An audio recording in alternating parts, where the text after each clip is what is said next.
from Idaho's News Channel 7, this is Friday Night Football.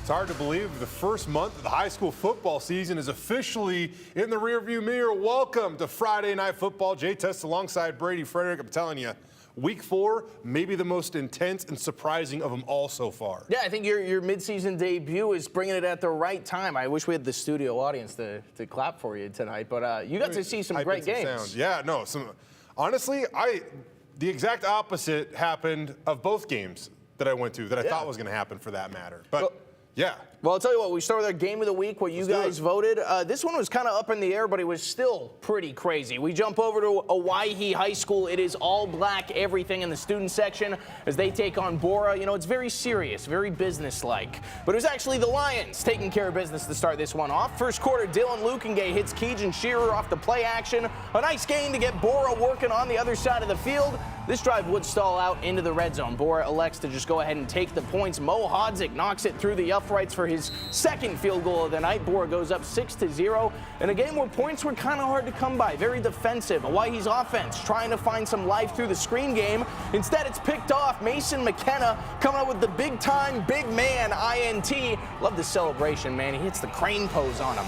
From there, Bora's offense really opening up. They take a deep shot through the air. Lukengay way downfield. Look at the effort from Ryan Lopez to just go up there and get it. That would move the chains. Bora eventually gets in the red zone. Looking to avoid yet another field goal, they go for it on 4th and down. This time, Lukengay right over the middle. Mason Monteleone has his man beat, and you know who loved that one? That's our guy, John. You know he loved that one. The fist pump. That made it 13-0 in favor of his team, the away team, the Bora Lions, but there's still time for Hawaii to make something happen before halftime. Hawaii's Aiden Joy giving him a boost by way of the special teams. It looked like he could have taken this one to the house, but they are going to be more than happy with 50 yards towards the other side of the field. So 6 seconds before half, time for one deep shot. It's a good look, but it's broken up by Lopez, the senior, making plays on both sides of the field. Hawaii would take the field goal, 1 second to go. They get it. Bora takes a 13-3 lead into halftime, and they go on to topple undefeated Hawaii 23-10. Man. All right, speaking of upsets, we head to Mountain View. CUNA led the Mavs 21-7 at halftime. Brian Compton would go to his bag of tricks to try to spark a comeback. Logan Picardo takes the handoff, rushes left, and pulls up and throws a TD pass to Brody Munson at the front of the end zone. That made it 21-14. The Mavs student section getting into it on homecoming. Now, after Mountain View goes out and gets a stop on defense, CUNA starts to flex their muscles as well. The pass rush gets home here. Braxton Connell tracks down Henry Nelson for the sack. Later on that same drive, Mountain View was able to overcome that negative play. They get it all the way down to the goal line, and this time, Picardo just totes the rock across the goal line for 6. I say 6 because, well, they missed the PAT, so Mountain View still trailed 21-20. Following a caveman punt, the Mavs get the ball back near midfield, but this time they try to do a little too much. They put the ball on the deck, and that's Connell that comes up and recovers it.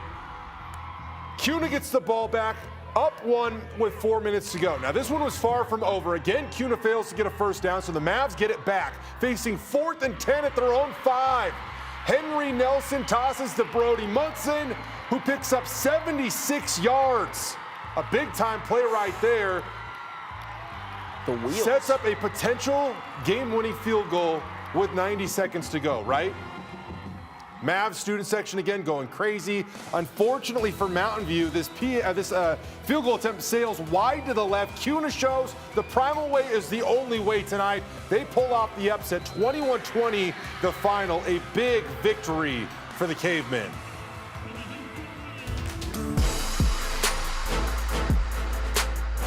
Tayshawn's been balling, dude. He's showing up every day. He's working hard. He's getting his plays right. You know, he's making sure he's studying. He's watching film. He's working hard. He ain't scared to run a guy over. He's super fun to block for. I think he's going to be that guy for a super downhill runner that's willing to get you those 2 or 3 yards when you need them. Tayshawn, power back. I mean, if he's running down the A gap and that hole is wide open, he's not running around you. He's running through you, and he's going to score a touchdown. He's so powerful. I mean, he squatted 460 pounds. I mean, every time he hits the hole, it's just like a train is hitting a brick wall. Like, you're not stopping it. He's going to run through you. Tayshaun Reese and Rocky Mountain are rolling to start the season. Yeah, he's been a ton of fun to watch early in the year. He's kind of the living embodiment of that Marshawn Lynch quote. You just keep running through someone's face over and over and over and over. And over. Yeah, you're going to see him in this highlight reel tonight. We're at Donald Larson Park, Rocky Mountain taking on Capital. It was an explosive first half, but actually the name of the game in this one was defense. We'll show you the opening drive. The senior quarterback, Austin Rovig, throws a pass to Cade Benedict, but it is actually picked off by Capital's Wyatt Call, who's going for the return. But check this out. Rocky Mountain's Jeff Thompson doesn't give up on the play, forces a fumble. In the end, it's Rovig recovering it. So Rocky Mountain then is able to convert on this drive with an excellent run by our guy right there, Tayshaun Reese, over and over. Later on in the game, they're going for Caden Kimball-Turner, running the ball up it. Fumbles recovered by the defense that time on the 1 yard line. A tough spot to be in. A good opportunity for the Rocky defense to try to get it back. They end up doing so. Jack Smith is the target, but it's Riker Clyde taking that one in for 6 points. So into the second quarter, Rocky Mountain would punt it away to Capital, but this time they give it right back again. They overthrow the receiver. It's into Trey Broadbent's hands, letting him get yet another pick six for the Grizz. Rocky Mountain showing up, firing on all cylinders in this one. And over. 56-14 as the final. We have too much fun on this show. Up next, Timberline traveled over to Meridian looking to pull off an upset. We pick it up in the first quarter. Braden Gustad coming up and run support. Delivers a big blow. This one was still 0-0 after one. So to start the second, Jeremiah Dominic and Gibson Van Tol team up for the tackle for loss down inside the red zone. But on the very next play, following a timeout, they motion a man out of the backfield, and Jack Brandt hits that man who dives into the end zone for a touchdown. That made it 7-0. Timberline was flying around on defense. They were everywhere. Here's Nash O'Kelly getting the sack. Timberline picks up a win at Meridian, 21-13 the final, an epic win for the Fightin' Ian Smarts. Man, they had a tough year last year, but having a great year so far this year. That is tremendous. We got to look up how long it's been since they beat Meridian. That is incredible. We jump over to Centennial High. It was M's up for most of this one. The Middleton Vikings, as you can see, having a lot of success in the run game. Jake Perez takes the handoff. O-line leading the way. He gets all the way within 5 yards. So Middleton is going to go ahead and keep going with what has been working. Sticking behind the big boys up front this time. Quarterback Drew Holman going to keep it himself. They help him power over the line for Middleton's 7th touchdown of the game. They jumped out to a 49-0 lead after that one. A little bit of time left in the third quarter. But guess what? No shutout tonight. Centennial gets things working. Even though they had to dip into the bag of trips, look at this. The double pass working to perfection. It ends up going all the way to the end zone. A solid effort to wrap this one up. But like we said, Middleton just working everything tonight. They go on to take this one 49-7. Well, there was a little Thursday night football action. So last night, undefeated Boise welcomed Eagle to DLP. And the Mustangs, they're kind of riding high after a 68-0 victory over Centennial last week. The Brave, on the other hand, they had plenty to boast about.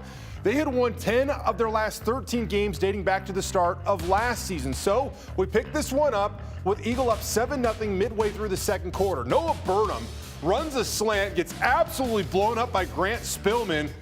But the junior playmaker somehow holds on to it to move the sticks. Later on that same drive on 4th and 5 from just outside the red zone, Austin Ramsey hits sophomore Lucas Makita. Yes, another Makita for the Mustangs. He goes 35 yards for the score to make it 14-zip. How about a little bit of defense? Boise High QB Trevor Schoolfield is one of the best in the States. But this dude was running for his life last night. Thomas Priegel lays the wood right there. The Brave would go bold and roll the dice from midfield on 4th down right before halftime, but the pressure gets home again. Credit Cole Brooks with the sack right there, a turnover on downs. A few plays later, Ramsey finds Trayson Anderson in the flat. The senior tight end does the rest. Eagle rolls 43-21 the final. All right, and finally tonight, let's see what the defending state champs, the Bishop Kelly Knights, were cooking. A few blocks away, you can smell it out here in the KTVB studio. Man, I missed dinner. I should have gone to that game. Yeah, the Knights are 2-1 after a loss to Rigby, who's an upper classification. Nampa's been solid 2-2 to start the season. This has been a defensive game. Both teams looking to take control early. After a missed BK field goal, the Bulldogs driving on 3rd and long. Defensive lineman Quentin Powers comes up with a huge sack to force a 4th down punt. Coach Chris Kulik loves watching them power up and make a sack there. Well, let's talk about the 6'2 wide receiver, Dom Woolhouse. The Bulldogs trying to keep an eye on him all night.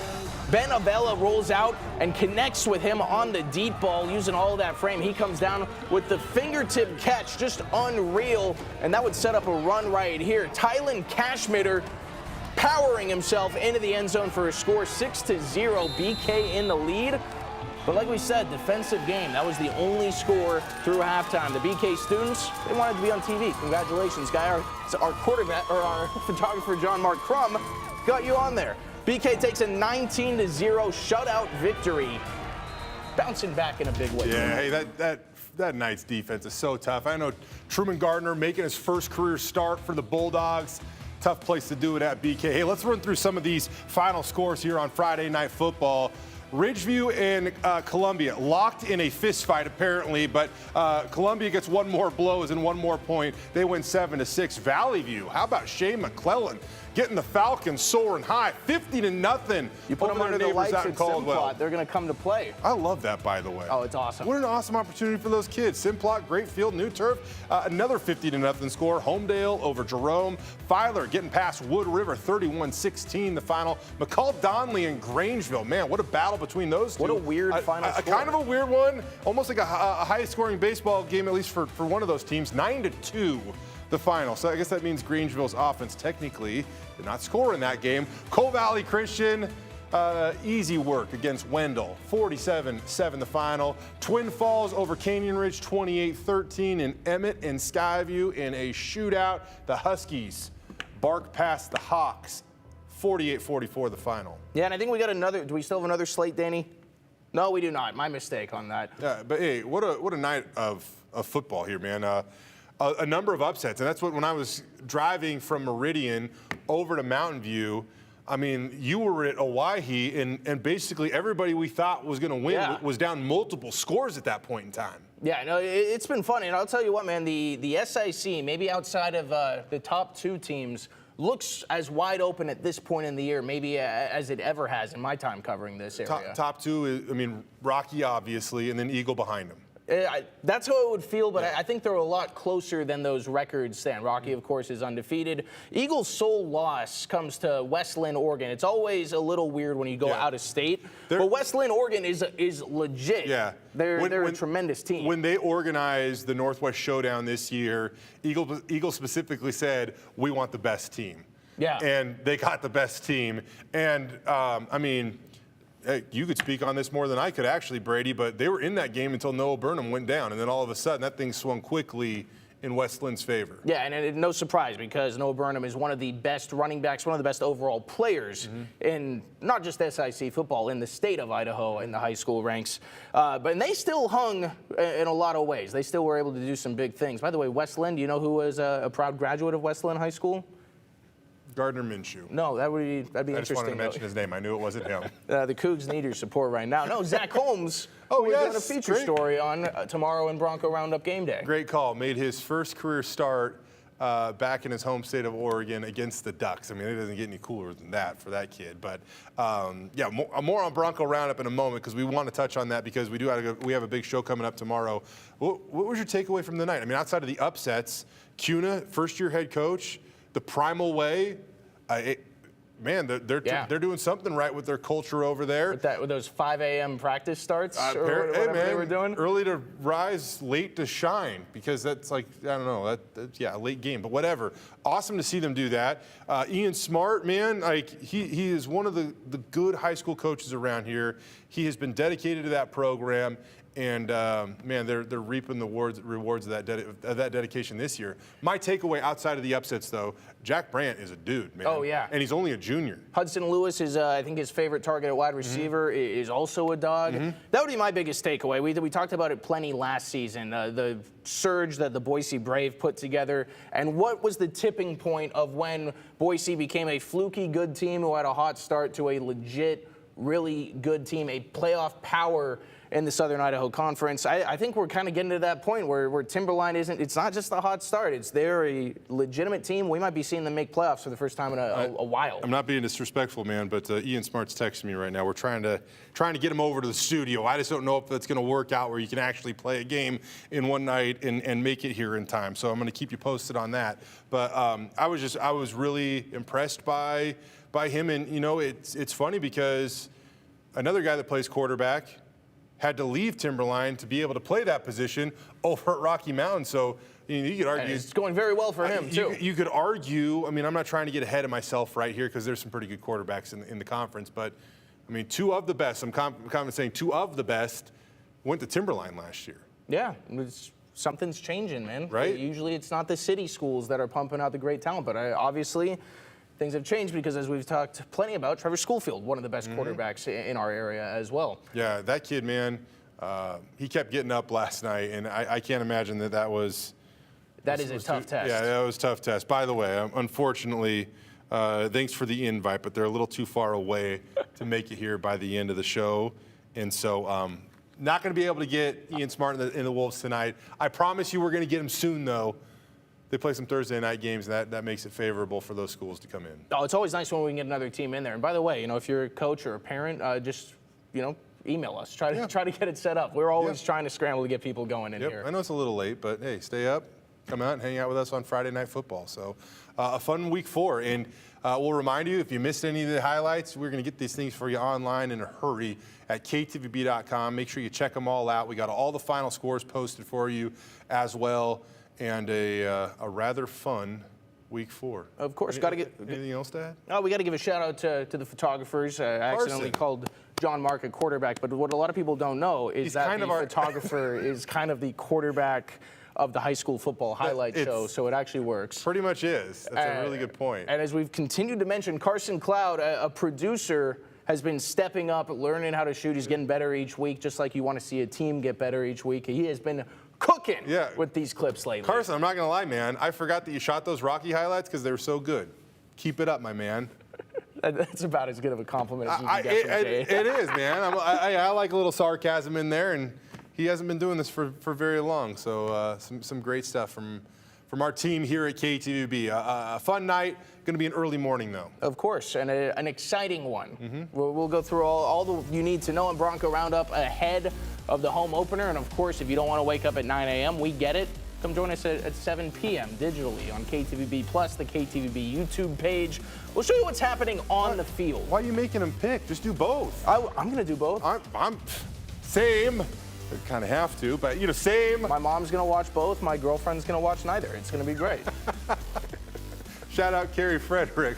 9 a.m. right here on KTVB. We'll be back live from the Blue about an hour before kickoff on KTVB.com as well as KTVB Plus. We're going to give you those latest looks, injury updates, who starts at center, who starts at right guard. Is Breezy Dubar going to be back in time to contribute tomorrow? Hey, is there any change in the pecking order at QB? Who knows? But you can find out right here on the official station for Bronco Nation. Yeah, you'll get our predictions. How many rushing touchdowns does Ashton Genty score? It's the fun thing about this one. There's no wrong answer. I don't think there is. You can say 11 and like maybe. I wouldn't say you're an idiot. That might happen. Not this time. Not this time. All right, everybody. We appreciate you watching Friday Night Football. For Brady, Frederick, and the rest of our crew, I'm Jay Tust. We'll see you next week. Same time, same place.